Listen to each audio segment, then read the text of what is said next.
Hello, buddy.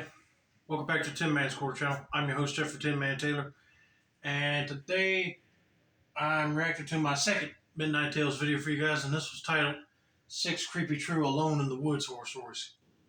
So without further ado, I'm going to turn these lights off, move the camera up here for you guys, and let's get this reaction on the road in the bag, shall we? Okay, here we go.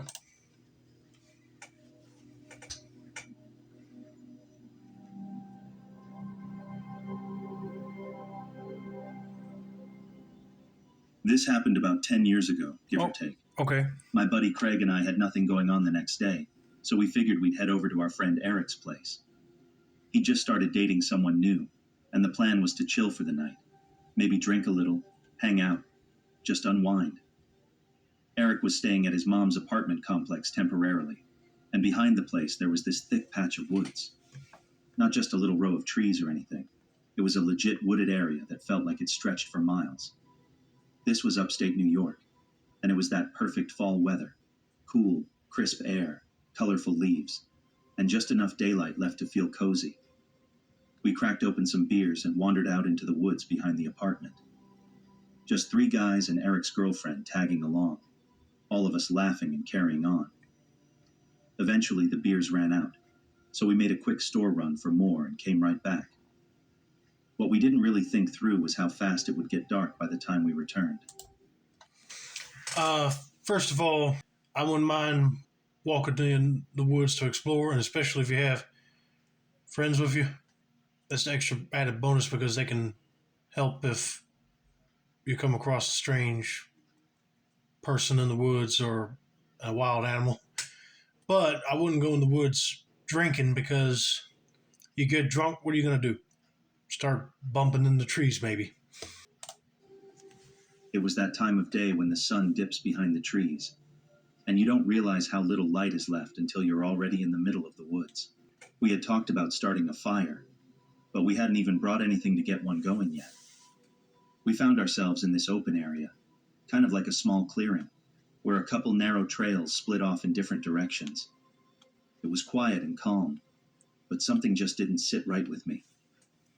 As we're standing there joking around, I caught a glimpse of something, or someone, just beyond the trees. At first, I figured it was a weird-shaped tree, or maybe my eyes playing tricks on me in the fading light. But something about it felt off. I nudged Craig and asked if he could see it too, and at first he said no, then paused. Oh wait, yeah, what the hell is that? Sure enough, we weren't seeing things. There was a guy, massive, just standing there in the shadows, dead still, like he was watching us. He wasn't close enough to make out his face, but close enough to tell that he wasn't just wandering. He was standing there, and it felt intentional. I tried to subtly get Eric's attention, hoping not to alert this guy that we'd spotted him. But Eric, being Eric, was in full nothing can hurt me party mode. I tried to tell him to look ahead quietly, and instead he just yells out, "Yo, is that Bigfoot?" Like it was a joke. I chuckled nervously, trying to play along, but my stomach was doing somersaults. Man, that dude is a complete moron. Because if one of your friends are trying to tell you to look in a direction but without making it noticeable, you should do so quietly and not shout out like, "Is that Bigfoot over there?" or "I can see you." Because you never know what this other guy would do. He would either charge at you to attack you or run away like because you spot him. Oh boy, this ain't good. I'll be like cutting this trip short and trying to head back to where we came from without this guy following. That is really creepy to see another person in the woods with you and you don't even know him. Now at this point, we'd wandered too close to just back out without it being obvious. The guy was huge. Not like bodybuilder big, but just naturally tall and broad. And there was something about how still he was. Just watching. No movement, no expression, just still. We hesitantly said hello, trying not to sound nervous. And then Eric, this guy, man, he walks right up to him. Starts talking to him like he's some long-lost friend or something. He's like, "Dude, we thought you were an alien out here. like straight up xenomorph with a second mouth and everything, and then starts mimicking the creature from Alien, waving his hands around like an idiot. Eric's girlfriend, who was younger and pretty quiet the whole night, looked mortified. She didn't say much, but her body language said everything. She was scared, and I don't blame her. Craig and I are standing there trying to figure out how the hell we're going to de-escalate this mess without freaking anyone out. We didn't want to run and make it obvious we were scared, but we also didn't want to hang around and see what happened next. Then this guy finally speaks. "You guys drinking out here?" he says, and we kind of nod. He's like, "Cool, I got some stuff too." And he walks over to the tree line where he's got a beat-up old backpack leaning against a trunk. He grabs a beer with one hand, but I noticed that with his other hand, he reached in and quietly slipped something into the front pocket of his hoodie. I didn't see exactly what it was, but I got a bad feeling. Like, real bad. He probably slipped a weapon in his pocket of his hoodie. He might join in the drinking party, but then he might end up pulling that weapon out to probably either rob you or murder you. But that was stupid that one of their friends had to go over there and start talking to him and then start acting like a daggum alien from the movie Alien. But now I know you guys are in big trouble, that's for sure. Looked like it could have been a blade. As he cracks open the beer and comes back over, I casually glance around the area, trying not to be obvious about it. And that's when I see another person. Further off in the woods, moving along the trees like they're circling around us. I couldn't make out any details, but it wasn't a deer or anything like that. It was a person, and they were creeping, like trying to stay out of sight. That's when I knew we needed to go, immediately. I threw out a quick excuse like, "Aw man, I forgot I gotta be up early for work tomorrow. Craig's my ride, so we're gonna dip." Eric, of course, being completely oblivious, blurts out, "What? You told me you had the day off." I gave him a look like, "Dude, help me out here," and said, "Nah, you misheard. I definitely gotta be up." Eric shrugs and goes, "All right, later guys. Drive safe." Like this wasn't a potentially dangerous situation or anything. I'll be like, oh my God, dude. He must be way too drunk to even realize that there's a dangerous situation going on with this other dude showing up. And they're trying to get away from this person just before he starts doing anything weird. And their friend Eric has to like shot up and say, "I thought you didn't have to go to work tomorrow." I'll be like, oh, dadgummit, they're doomed. Man, if I was there, we get out away from that area, I'd be like, dude, when I'm trying to come up with a scenario to get away from this weirdo, you follow, okay? Don't blurt out that I'm actually off, okay? And then I'll probably pop him in the head a little bit because that is crazy and stupid that he did that. Craig and I started heading out fast, but not running, trying to stay calm. And once we were far enough away, I told him about the second person I saw creeping around behind us. We knew we had to get Eric and his girlfriend out of there, so we came up with a plan. Craig called him and said, "Dude, your mom's outside in the parking lot looking for you and she's pissed." Eric may not have feared sketchy strangers in the woods, but he did fear his mom. It worked. He grumbled and swore under his breath, but finally decided to leave the woods. I don't think his girlfriend minded being pulled out of there. To this day, I have no idea what we walked into. Some people think it was just a homeless guy and his buddy hanging out in the woods, maybe even getting ready to crash for the night. Others think we interrupted a drug deal. Yeah, that probably could be the case. But thankfully, you guys just walked out of there calmly and didn't set any alarm bells off in that guy's head that was sitting with you. Thank God somebody else noticed that there was another person walking around in the woods too, because if they didn't, they probably would have got ambushed by these two individuals. But I'm still mad at their friend Eric because he was so daggum stupid and drunk that he didn't know danger was in the air when everybody else did. He just wanted to keep sitting there and having a party in the woods with this creep and his buddy. And you never know, they probably would have got up and started killing all of you. So they did the right thing in coming up with an excuse to leave. Let's get to story number 2, shall we?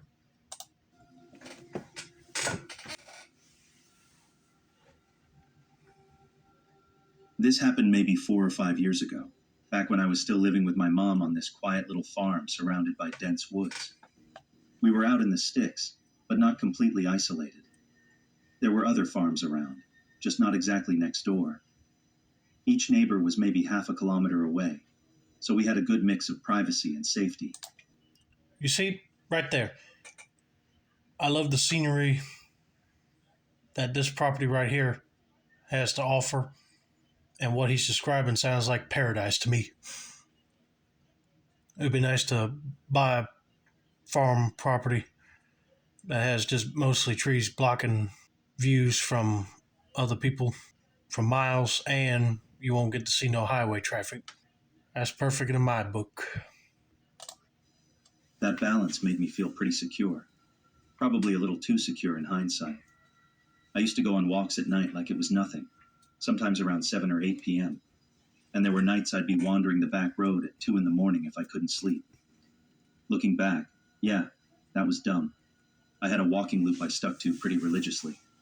The first half was open and ran along the front of the farms, mine included. So if anything went sideways, chances were someone might see me, or I'd at least have enough cell signal to call for help. But the second stretch? That part cut through a wooded area about 200 meters thick and ran behind all the farms for about 2 kilometers. That's where the creepy stuff happened. This one night, I can't remember the exact time, but it was pitch black aside from my flashlight beam. I was just about to hit the bend in the trail that would take me out of the trees and back into the open part when I heard something. Someone. Just this flat, emotionless voice calling out, "Help!" It wasn't a shout or a scream. It was quiet, almost robotic. Just that word, over and over again. "Help! Help!" I yanked out my headphones, killed my music, and just stood there trying to figure out if I was hearing right. And sure enough, the voice kept going. Same tone, no change, no urgency. For some reason, my first thought was, oh no, someone's in trouble, like I was a little kid trying to save the day. I was maybe 16 or 17, but that naive instinct kicked in before anything else. Thankfully, my brain caught up and basically screamed, nope, this is how people go missing on true crime podcasts. There you go. I'll be thinking the same way as well. Because that's kind of strange that you're just walking out in the middle of nowhere and you hear somebody say, help, but not in like a scream. So that person was probably luring you to a spot where they can grab onto you and kidnap you. Just speed walk past that area and get back to your property before that person follows you home. So I started slowly backing away. Now here's where it gets worse. My cat had followed me out on the walk like she usually did. But instead of retreating with me, she was creeping toward the sound. Ears back, low to the ground, hissing softly. I was quietly whispering her name, trying to coax her back without making too much noise, but she wasn't budging. I didn't want to leave her, but I also didn't want to stand there playing tug-of-war with a cat while someone potentially dangerous was lurking in the dark. Eventually, I just ran up, scooped her into my arms, spun around, and booked it back the way I came. Full-on sprint. And yeah, I realized turning my back to whoever was out there might not have been the best move, but I was panicking. Every horror movie cliche was playing in my head. Like any second, I'd feel a hand grab my shoulder. I didn't hear footsteps behind me or anything, but that didn't matter. I didn't stop running until I was inside the house, door locked, cat still in my arms. But even though I was freaked out, I couldn't get that voice out of my head. What if someone did need help, and I just ran off like a coward? So I told my mom what happened, and somehow convinced her to drive me back out to that spot, which, in retrospect, was kind of insane. We stayed in the car and called out, hoping someone would answer. But it was just silence. No movement, no sound, nothing. We didn't get out of the car, thank God. After a few minutes of eerie quiet, we drove home. The next morning, though, I still couldn't shake the feeling, so I asked her to drive me out there again. And this time we actually walked around a bit, just in the immediate area. I had this awful feeling like maybe we were going to find a body or something. I know that sounds extreme, but the voice was just so off. Oh God, I hope you don't. But some animals are prone to not obey owners when they're like blocked in on something that they heard. But I would do the same thing, just grab them and go. Now, if you had a big dog with you, that'd be a whole different story. They'll just start barking like crazy and probably try to lunge at whoever's saying help in this situation. Best thing to do is just call police and let them search and investigate so you won't get hurt. It sounded like someone in shock or completely detached from what was happening to them.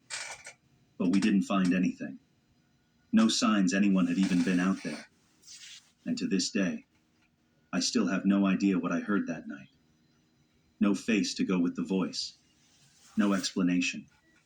Just a memory that creeps me out every time I think about it. Maybe it was someone messing around. Or maybe I dodged something way worse than I'll ever know. Who knows? I don't think it was nobody messing around. There was probably somebody planning on luring you to them and then kidnap you. But since you brought your mother with you, they won't take any chances and skipped out of that part of the woods. But anyway, I'm glad that nothing bad happened to this mom and son. But that's really creepy. So this happened a few years ago on one of those perfect summer afternoons. You know the kind, not too hot, sun's out, and everything just feels peaceful. I was driving home from my friend's place, taking the scenic route, when I passed this tiny park tucked off the side of a quiet road. I'd heard it had some hiking trails that led to these insane cliff views over a valley and forest.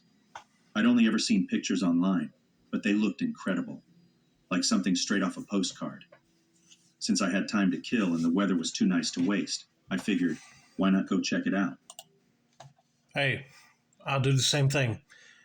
If it's not too hot outside, like it's kind of cool, but it's summertime and you might get a little humidity feeling, then going to the mountains would not be a bad idea. I like to go to those lookout points just to look at the mountains and the different shades of colors, leaves on the trees. I mean, somebody could just walk out in the woods and paint something because the mountains give off imminent beauty. That's for sure. The parking lot was totally empty when I pulled in, which I actually liked because it meant I'd have the trail to myself. I parked, checked out the map by the entrance, and chose the path that looked the least intimidating. It was wide and mostly flat, with just a few small hills and some rocks to hop over. The trail was pretty open, not too much brush, and no real twists or turns. Basically the perfect little hike for someone trying to relax. About halfway through, I came over this small hill that led down to an open clearing. As I reached the top, I noticed this older man sitting alone on some rocks at the bottom. He looked like someone's sweet grandpa. White hair, kind face, just sitting there, staring out into the trees. When I got closer, he smiled and said, "Where are you heading?" I told him I was just trying to find the cliffs everyone talks about. At first he seemed friendly, but his face shifted pretty fast. "You should be careful," he said, still smiling but in a way that felt off. I thought maybe he was just being a concerned adult.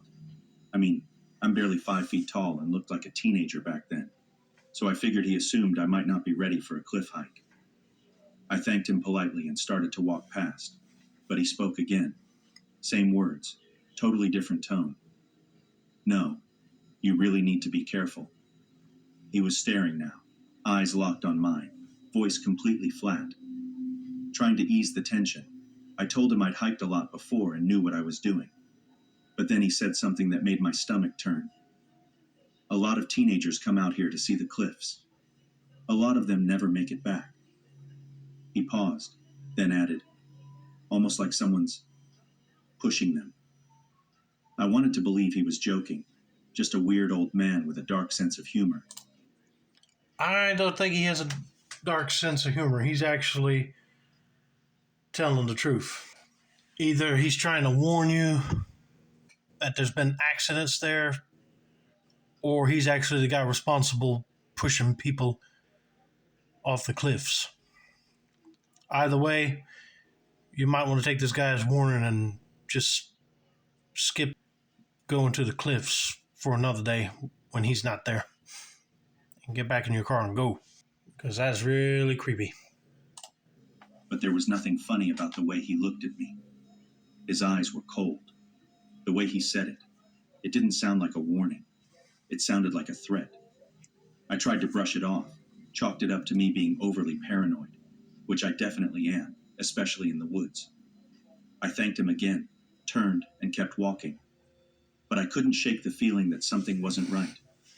I barely made it a few steps before this sense of dread just took over. I stopped, turned around to look back toward the clearing, and he was gone, completely vanished.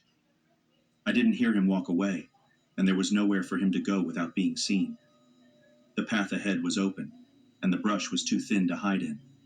Now I was officially creeped out.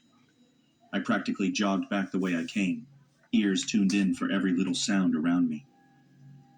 When I made it back to the parking lot, still completely empty, I realized something weird. If no one else was here when I arrived, then where did that man come from? And where the hell did he go? I got in my car, locked the doors immediately, and drove out of there as fast as I could. Nothing ever came of it. My tires weren't slashed, no strange faces in my rear view, and I never ran into that man again. But the whole thing haunted me. I never went back to see those cliffs, which is a shame because I still think about that view. But honestly, I just couldn't shake the way he looked at me, or how his voice sounded when he said that last line. Was he just a weird, overly cautious old guy? Maybe. Maybe he was trying to save me from something I didn't know was out there. Or maybe he was the one I needed saving from. I'll probably never know. Yeah, you will never know. That is kind of strange that when you go to the parking lot, there ain't no other cars there. And you try looking for him again, he's just like, poof, gone. So I'm thinking he probably either walked in the woods from a trail or he's a ghost. And probably not a friendly one either. Because if it was a guy trying to scare you in the woods, he would try to slash your tires, and luckily that did not happen. So I'm just thinking that he might be a ghost giving you a friendly warning not to go there because he might end up doing something to you. Who knows? But that is really creepy.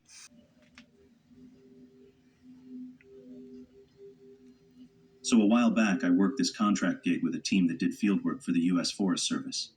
We were basically plant detectives, hiking through the wilderness in Southern California, hunting down invasive species, mapping them out with GPS, and yanking them out when needed. Since we were working under official contracts, we had access to all sorts of remote areas that the general public wasn't even allowed into. And trust me, the deeper into those woods you go, the weirder the stuff you stumble across. Now I've got more than a few creepy stories from those trips, but there's one that's always stuck with me. When I first started, we used to pass this rundown day-use area every day. It looked like something straight out of a horror movie, overgrown, forgotten, and full of random junk. The driveway into it had been blocked off with this heavy metal gate, but people still kept driving over the curb and going in like it was no big deal. Some had dogs, others took pictures, but a few just parked, carried stuff into the woods, and never came back while we were around. You know, if I was working with this Park Service, a government job like he's describing, I would have been mad too if people just keep knocking over fences trying to get into all these closed off areas. Because if a government official tells you that it's closed off, it's closed off. Don't even try to go there because you might get arrested for breaking and entering into a private zone of the park. I know it must be tiresome to handle with that, but also trying to catalog endangered species of plants and animals. There's a lot of paperwork to do, that's for sure. My boss always told us to skip it, claiming no invasive plants were ever tracked there, so we didn't really touch it for a while. After a few months working elsewhere, we got called back to that same stretch of forest. One day, we were assigned to walk this long, narrow canyon road, about 7 miles total. The old day use area happened to be right off that road.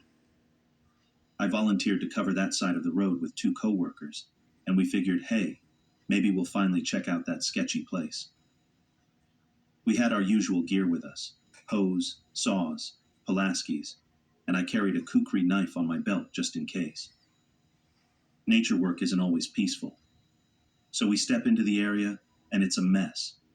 Abandoned appliances, shattered glass, some metal shelves that looked like they'd been there for years. But the weirdest part was these perfect square holes cut into the concrete, a few feet wide and pretty deep. No idea what they were for. Then we came across this big dirt mound covered with stones, and next to it were these stained rags. Half a skateboard was sticking out the top of the mound, and there was a wooden cross nearby. The skateboard had something scribbled on it. Diamond, maybe a name, but the dates were too faded to read. One of the guys thought it was just a pet grave, but I couldn't ignore the bloody-looking rags. Still, we shrugged it off and kept moving. Oh no, you probably got like a deranged serial killer in them woods, and he's using that old abandoned spot to probably do some killing there. And that's probably where he's burying people. Need to be on alert for this guy. If he shows himself, that is. We were logging plant data when we found this hidden corner of the area that opened into a whole other canyon. The satellite map confirmed it was a legit canyon we hadn't explored yet, so we took note of it. There was also this small building nearby, about the size of half a shipping container. Door was cracked open. I poked it open more with my hoe. Pitch black inside. My coworker used his phone light to check it out, and immediately we saw porn magazines scattered everywhere, kids' clothing, some bedding. I didn't even wait to process it. I just turned and started walking straight back toward the road. As I got closer to the clearing, I noticed a pickup truck that definitely hadn't been there when we first walked in. It had driven around the gate and parked way off in a secluded corner. Couldn't see anyone inside or nearby. I just stood there awkwardly waiting for my coworkers to catch up. When they did, I pointed out the truck, and one of them said the driver was probably hanging out in the old bathroom building off the road. I didn't love the idea of going near it, but I wasn't about to stand alone either, so I followed them. The building was shaped like a V, men's and women's bathrooms on either side, storage room in the middle. My buddies went into the men's side, which already looked like it had been busted into at some point. Same story inside. More adult mags, kids' clothing, and bedding. But here's where it got worse. There was a hole cut into the bathroom wall leading into the storage room. One of my coworkers poked his head through to peek inside. Suddenly, I'm standing outside, and I hear the doorknob on the storage room start to rattle. And then I hear my guys yelling, and one of them grabs his Pulaski and just slams it into the door handle repeatedly. A few seconds later, some man bolts out of the bathroom and takes off deeper into the day use area, right back toward the building we had just checked out. Turns out my coworker had shined his light into the storage room and saw the guy crouched in the corner of the dark room. The place was packed with boxes, kids' clothes, and bedding. We didn't wait around. We radioed a nearby fire crew for backup. A few of the hotshots came through, and they weren't messing around. They brought a chainsaw, ripped that door open, and set up lights. What they found inside was disturbing. Stacks of child porn mags, more children's clothing and blankets everywhere. We told them where the man ran, so they went to that little building in the back and discovered something none of us had expected. The structure wasn't just a shack, it extended back into the hillside, a hidden bunker. And that was where the investigation stopped for us. No one wanted to step a single foot further in there. I wouldn't blame you because it seems like you might want to call in your boss and let him know what's going on. And then if he decides to call the police, let them handle it. Because it seems like to me you have a crazy child pedophile in that area. He probably, I hate to say it, lured in some kids, did some god awful nasty stuff, killed them, took their clothes, and probably buried their bodies somewhere on the grounds. You just never know. But that is disgusting. I hope they find that guy, and they do. Put him in jail for life or give him the chair. Golly. That's just disturbing to find kids' clothes in a abandoned part of the forestry area of a park.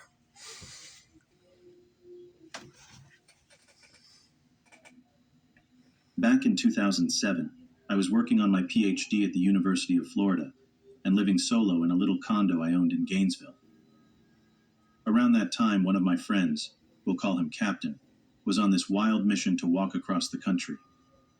He decided to take a break from his journey and crash at my place for the winter. I wasn't home all that much since I spent most nights at my boyfriend's house, but still, having someone basically live rent-free in my space for months started to wear a little thin. So when spring rolled around and he asked if I could drive him back to the exact spot in Alabama where he had left off, I was like, yeah, sure, let's get you walking again. The drive out wasn't bad, probably around 5 or 6 hours, and I dropped him off in the early evening, then turned right around to head back to Gainesville. That's when things got weird. Instead of taking me back the same way I came, my GPS suggested this faster backroad route through rural Alabama. And I mean deep backwoods, barely any lights, tiny roads, and that classic middle of nowhere vibe. Oh, yeah, I'll be mad. Because I'll be thinking, oh crap, is the GPS glitching?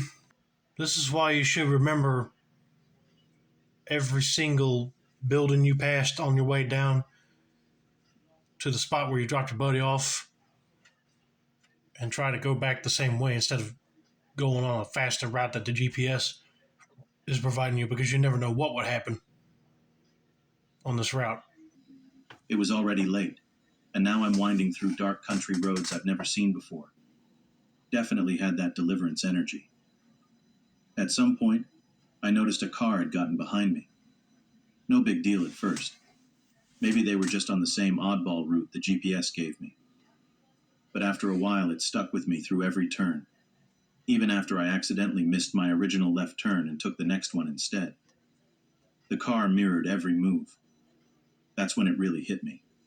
I wasn't just being followed by chance. Someone was tailing me on purpose. I called my boyfriend to help me find the local non-emergency police number, but of course, he thought I was being dramatic. He was distracted with something and basically brushed me off, which made me even more frustrated.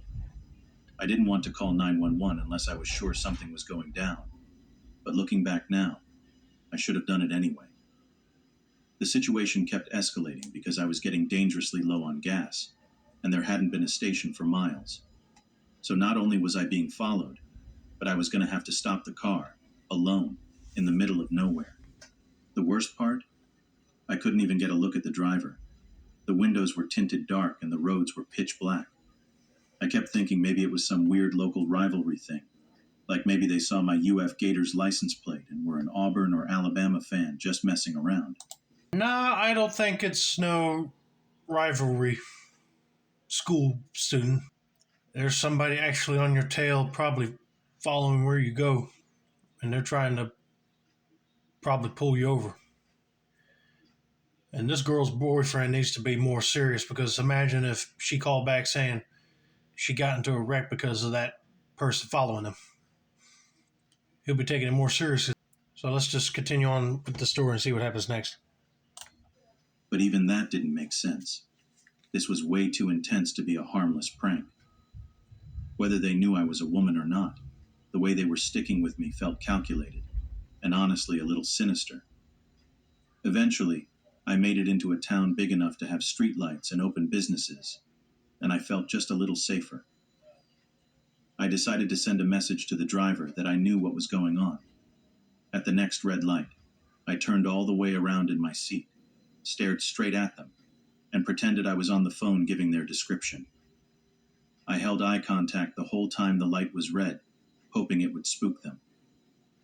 Soon after that, I found a well-lit gas station, pulled in with my driver's side right next to the store entrance, and ran inside. I told the cashier someone had been following me for over an hour. He came around the counter, looked out the window, and said there was no one out there. I could have sworn the car was right behind me, but I guess seeing me bolt inside made them ditch the scene. Either way, it was chilling. The guy stuck with me for almost 100 miles. That's not random. That's stalking. I never found out who it was or what they wanted, but the whole thing left me on edge for weeks. After filling up, the cashier pointed me back to the freeway, and the rest of the trip was thankfully uneventful. But I'll tell you right now, I was still shaking by the time I got home, and furious that my boyfriend hadn't taken it seriously. And I don't blame you for being furious at your boyfriend because he should have took it seriously.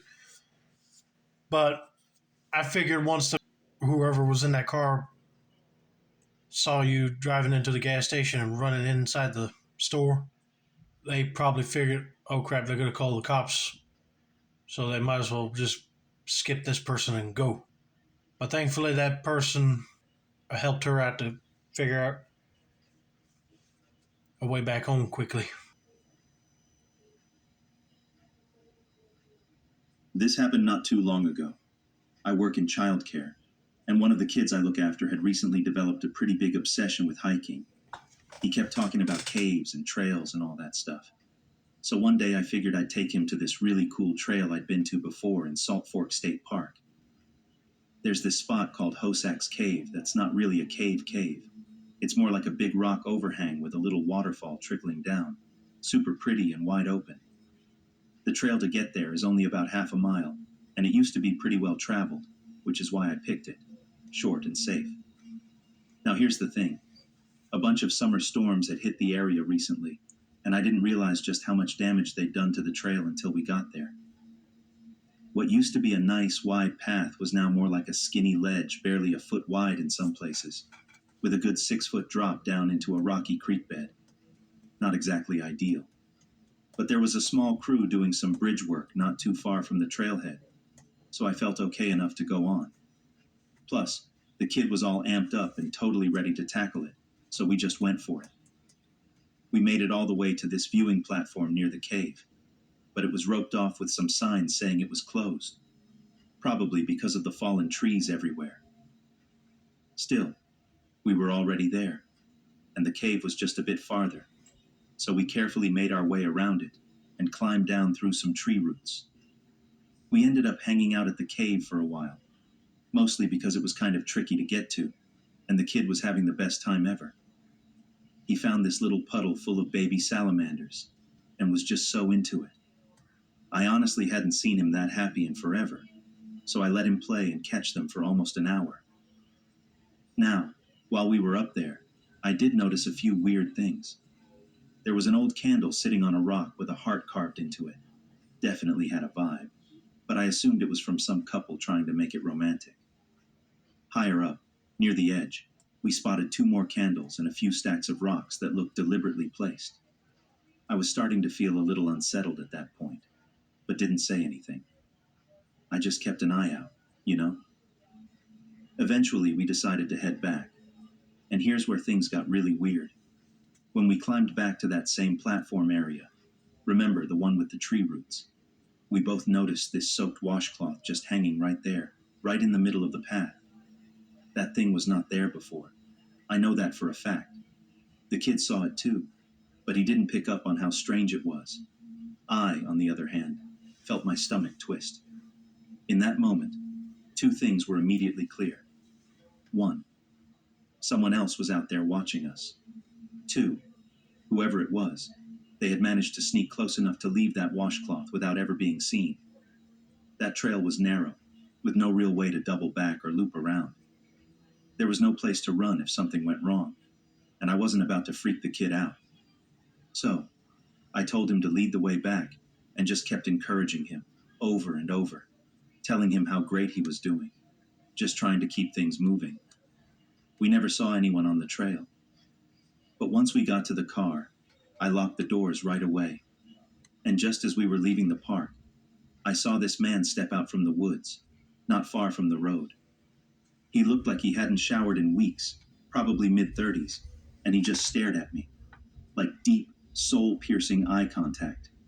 His face was totally blank, no expression, just following me with his head and eyes as we drove by. That's when I knew. This guy wanted me to see him, like he was confirming everything I had already feared. That stare haunted me for days. I couldn't shake it.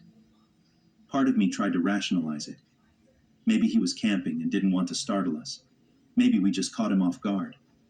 But the truth is, he had plenty of time to do whatever he wanted while we were distracted catching salamanders. And the fact that he left that washcloth behind, after sneaking close enough to place it, that felt deliberate. Like he wanted me to know we weren't alone. The kid had no idea anything weird happened. To this day, he still talks about that hike like it was the best day ever. Meanwhile, I was barely holding it together the whole time. Honestly, it was one of the most disturbing experiences I've ever had, and I still get chills thinking about that stare. Well, I'm glad that you noticed that oily washcloth hanging in the tree when you guys were hunting for salamanders. Because if you didn't, that guy probably would have snuck up and grabbed you guys without even knowing that there was somebody else there. But she did the right thing and automatically told the kid that she was watching to come with her to the car and they're going to get out of there. But anyway, I hope you guys enjoyed this video. Don't forget to like, subscribe, turn on post notifications for more Midnight Tales reactions like this. This has been another successful storm of the Tin Man's Quarter channel. I'm your host, Jeffrey Tin Man Taylor, and that's a wrap, and have a nice day, y'all.